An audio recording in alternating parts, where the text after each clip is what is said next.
राधे राधे दर्शकों, राधा माधव चैनल में आपका स्वागत है। आज हम राम कथा सुनेंगे।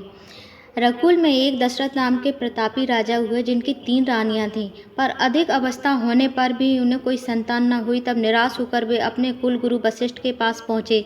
वशिष्ठ मुनि के परामर्श से दशरथ ने श्रृंगी ऋषि को बुलाकर पुत्रेष्ठ यज्ञ करवाया। यज्ञ के पूर्ण होने पर स्वयं अग्निदेव ने प्रकट होकर दशरथ को चरु प्रदान किया। उस चरु के ग्रहण करने से तीनों रानियां गर्भवती हुईं। उधर देवता गण रावण से त्रस्त हो गए थे। वह ऋषि मुनि ब्राह्मण और देवताओं का शत्रु था। उसने यज्ञ पूजन आदि बलपूर्वक रोक रखे थे। राक्षस उन्मत्त होकर ऋषि मुनियों का वध कर रहे थे तथा भक्षण कर रहे थे। रावण ने सभी देवताओं को पराजित कर दिया था। अधर्म के इस प्रचंड भार को जब पृथ्वी सह न सकी, तब देवताओं के साथ वह भगवान विष्णु के पास पहुंची। तब उनकी प्रार्थना पर भगवान विष्णु ने दशरथ और कौशल्या के यहाँ राम अवतार ग्रहण किया। कौशल्या के राम, सुमित्रा के लक्ष्मण और शत्रुघ्न तथा कैकेयी के भरत जैसा पुत्र हुआ। जब चारों बड़े हुए तो वशिष्ठ मुनि जो कुल गुरु थे, उनसे अस्त्र शस्त्र की शिक्षा ग्रहण की। एक दिन राक्षसों के उपद्रव से पीड़ित होकर ऋषि विश्वामित्र दशरथ के पास आए। राक्षस उनकी तपस्या में बाधा उत्पन्न कर रहे थे। कुल गुरु वशिष्ठ के कहने पर राजा दशरथ ने राम लक्ष्मण को उनके साथ भेज दिया। राम लक्ष्मण ने वन में जाकर समस्त वन को राक्षसों से मुक्त कर दिया। तब ऋषि मुनि निर्विघ्न होकर यज्ञ तप हवन करने लगे। इसी बीच विश्वामित्र को विदेह राज जनक का निमंत्रण आया। उनकी पुत्री सीता का स्वयंवर हो रहा था। तब दोनों अवध कुमारों को साथ लेकर वे मिथिला पहुंचे। राजा जनक ने प्रतिज्ञा की थी कि जो भी शिव के अमोघ धनुष को तोड़ेगा, उसी के साथ मेरी सीता का विवाह होगा। यह प्रतिज्ञा राम ने उनकी पूर्ण की। अपने आराध्य के धनुष भंग का समाचार सुनकर परशुराम क्रोधित हो वहां पहुंचे। राम पर उन्होंने क्रोध किया, पर राम का साक्षात्कार होते ही वे वहां से लौट आए। जब दशरथ को आमंत्रण मिला तो वे अपने सभी सगे संबंधी और पुत्रों सहित बारात लेकर मिथिला पहुंचे। इसके बाद उनके चारों पुत्रों का विवाह विधि विधान के साथ संपन्न हुआ। अयोध्या लौटने पर दशरथ और वशिष्ठ के साथ सारी प्रजा चाहती थी कि राम का राज्य अभिषेक हो। यदि राम राज्य करते तो धरती का भार कौन उतारता। इसलिए देवताओं की प्रेरणा से दशरथ द्वारा पूर्व में दिए गए कैकेयी को 2 वचन कैकेयी ने उनसे मांग लिए। पहले में भरत को राज्य अभिषेक और दूसरे में राम को 14 वर्ष का वनवास। पिता का वचन पूरा करने के लिए राम और सीता और लक्ष्मण वन को चले गए और राम के वियोग में दशरथ की मृत्यु हो गई।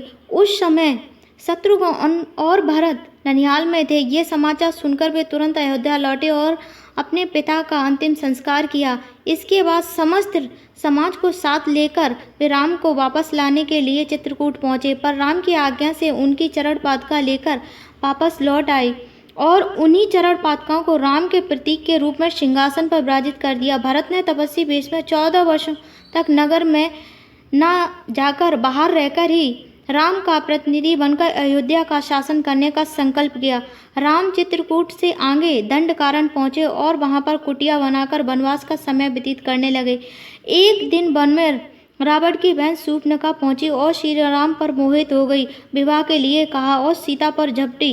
तभी राम की आज्ञा से लक्ष्मण ने उसके नाक कान काट लिए। तब शूर्पणखा रावण के पास पहुंची और उसने अपनी सारी व्यथा सुनाई। रावण ने मारीच को साथ ले स्वर्ग मृग की माया से सीता का हरण कर लिया। जब राम वापस लौटे तो कुटिया खाली थी। तब राम लक्ष्मण सीता की खोज में निकले और मार्ग में उन्हें घायल अवस्था में गिद्धराज जटायु मिले, जो रावण से सीता को बचाने में घायल हो गए थे। जटायु ने राम को सीता हरण की बात बताई और वे राम के हाथों में ही उन्होंने अपने प्राण त्याग दिए। इसके बाद राम ने सबरी पर कृपा की और वे पंपासुर पहुँचे। वहाँ पर राम जी हनुमान से मिले और हनुमान के द्वारा निर्वासित सुग्रीव से हनुमान ने मित्रता कराई और राम ने बाली का वध करके सुग्रीव का राज्य अभिषेक किया। इसके बाद सुग्रीव की आज्ञा से भालू और वानर दल चारों दिशाओं में सीता की खोज में निकल गए।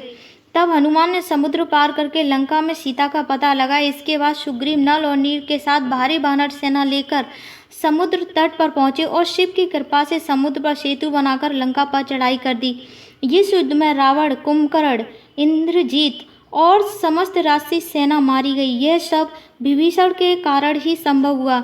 इसके बाद राम ने विभीषण को लंका का राजा बनाया और उसका राज्याभिषेक कर दिया और उन्होंने लंका पर विजय प्राप्त की। बाद में वे सीता, लक्ष्मण सहित पुष्पक विमान से अयोध्या वापस आ गए और सिंहासन पर विराजमान हो गए। दर्शकों, राम का तो अवतार ही इसलिए हुआ था कि अहिल्या, शबरी, केवट जैसे अनेकों भक्तों का उद्धार के लिए और अनेक राक्षसों के वध के लिए।